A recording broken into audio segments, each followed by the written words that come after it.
may mga Bryce Hernandez na engineer ng kasinungalingan at pandarambong, ay hindi tayo safe. Hanggang may mga ghost projects sa DPWH at iba pang ahensya ng gobyerno, hindi safe ang pera ng bawat Pilipino na nagbabayad ng buwis. In order to erase the perception that if he is here in the Senate, he is not safe, I will reject the idea that if he returns in the Senate, manganganib ang buhay niya. It is as if that we're giving credence to his statement, which I believe is not true. The legal custody of Bryce Hernandez to the House. We still maintain or retain the legal custody over his person. Alam mo, Mr. President, Colonel Grijaldo, nag-testify dito sa ating committee about the wrongdoings of the members of the Quadcom. Nagsumbong siya dito, Mr. President. And after he read his statement, sabi niya sa amin, Sir, can I be protected by the Senate? Dahil alam kong pinag-initan ako ngayon ng House.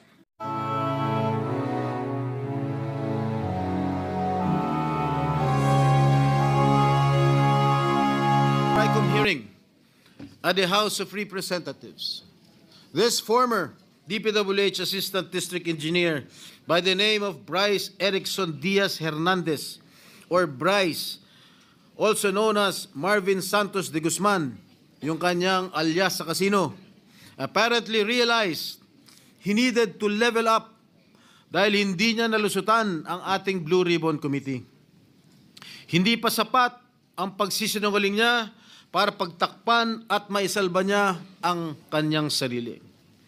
So while he was in detention here at the Senate, sabi niya, nakapag-isip po ako at nagdesisyon na maglabas ng ilang nalalaman ko sa flood control project.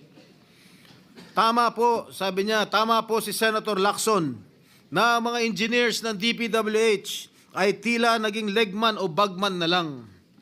Kung tatanungin niyo po ako kung sino o kanino kami naging bagman, sasagutin ko na po ngayon. Nakapag-isip? May naniniwala ba dito? Samantalong ayon nga sa impormasyon ni Senator Lacson, habang naghihiring ang Blue Ribbon noong September 1, nasa casino siya at nagsusugal when Mr. Diskaya said that there were no senators involved. Ang sabi ni Senator Marcoleta, safe ka na. Ang sabi nga ni Senator Marcoleta, safe ka na.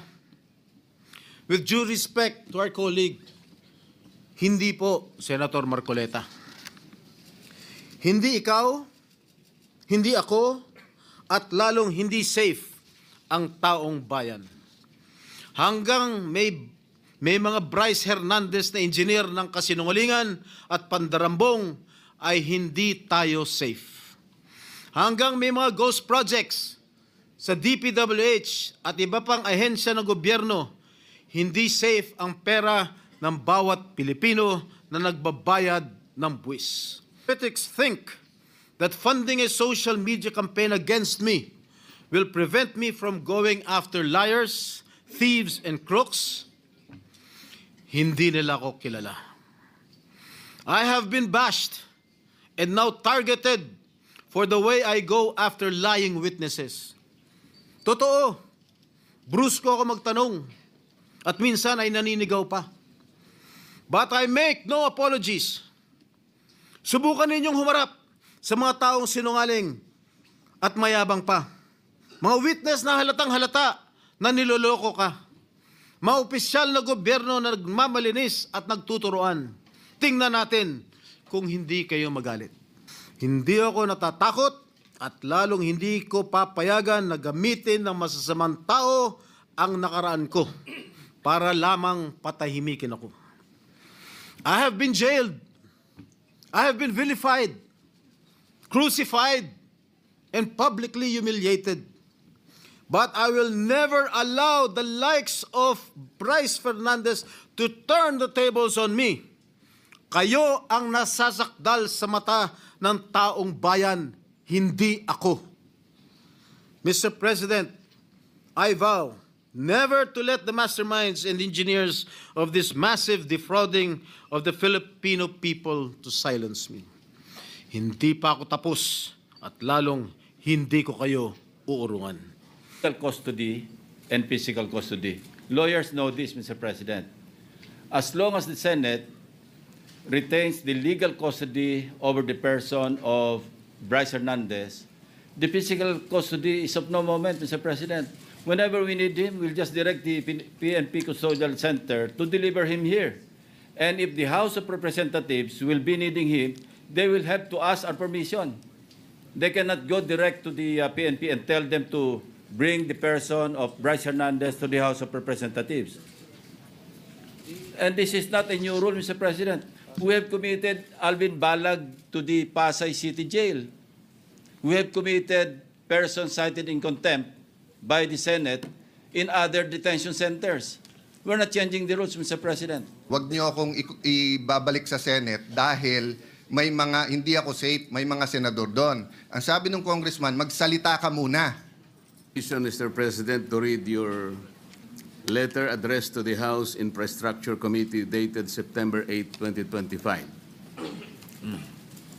This is to formally approve your request for Mr. Bryce Hernandez to attend your hearing tomorrow, September 9, 2025, 9 a.m. at the People's Center House of Representatives.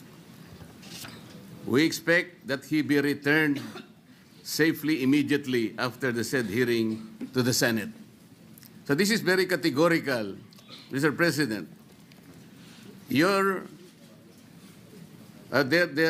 request that he be called for hearing in the House of Representatives was conditioned upon his safely return to the Senate. There is no need for a motion, Mr. President. I was still the chairman of Blue Ribbon Committee at the time, and it was very clear that we committed him to the custody of our Sergeant-at-Arms, not in Quezon City, not anybody else. And so, as already asked by Senator Alan, we are not supposed to change the rule. I move, Mr. President, that he be back immediately to the custody of the Senate, not only because this is the condition that you gave them, but more importantly, in order to erase the perception that if he is here in the Senate, he is not safe. I will reject the idea that if he returns in the Senate, manganganib ang buhay niya. It is as if that we are giving credence to his statement, which I believe is not true, Mr. President. Quetzal here. Legal or otherwise, the custody must be here. They are only asking us to lend him to their committee. The legal custody is still acquired by the Senate. And then the committee was the one who ordered him to be legally detained in the custody of the Senate. The committee was the one who did that, not the Speaker of the House of Representatives. He could request that, but we are sorry to deny that because the legal custody, legal or physical, is still with the Senate. Because if the reason why the Speaker requested for Bryce Hernandez to be detained not in the Senate, because for fear of being influenced by anybody or any member of the Senate, alam mo, Mr. President, Colonel Grijaldo nag-testify dito sa ating committee about the wrongdoings of the members of the Quadcom. Nagsumbong siya dito, Mr. President. And after he read his statement, sabi niya sa amin, Sir, can I be protected by the Senate? Dahil alam kong pinag-initan ako ngayon ng House. So, I share the information to the committee and even to the leadership of the Senate.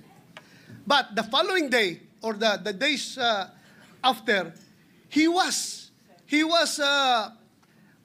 required to appear before the Quadcom and he was cited in contempt. Nang siya ay na-contempt, kinulong siya doon. At nang kinulong siya doon, look what happened. Binubombard siya doon, pinupuntahan siya doon at sinasabihan na huwag yung gusto namin na mangyari, gawin mo na para makalabas ka na dito sa kulungan. Hindi nag-give in si Colonel Grijaldo. Kinulong siya hanggang natapos ang 19th Congress. So, Mr. President, sila ay takot sa kanilang ginagawa mismo. Hindi po yan gagawa ng Senado na mag-impluensya ng resource person.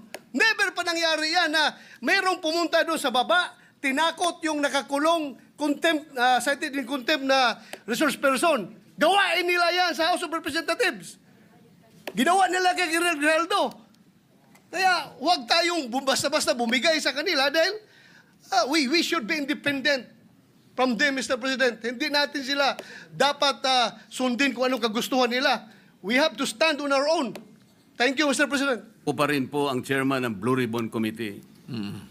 Ang Blue Ribbon Committee po ang nag-approve ng legal and physical custody nung ma-cite in contempt si Bryce Hernandez. Nung makiusap po ang Speaker ng House of Representatives sa inyo, di po ba dapat nakonsulta naman ang chairman ng Blue Ribbon Committee? Dahil kami po, ginawa namin yon through the collective wisdom of the committee. Hindi po namin gawa-gawa yon. Kaya lang namin siya cite in contempt sapagkat halos ipamukha na namin sa kanya ang mga datos. Ibinigay ko na sa kanya ang lahat ng ipinanalo at ipinatalo niya sa kasino. Pati yung ginagamit niyang dalawang ID na galing sa LTO, ayaw pa niyang aminin.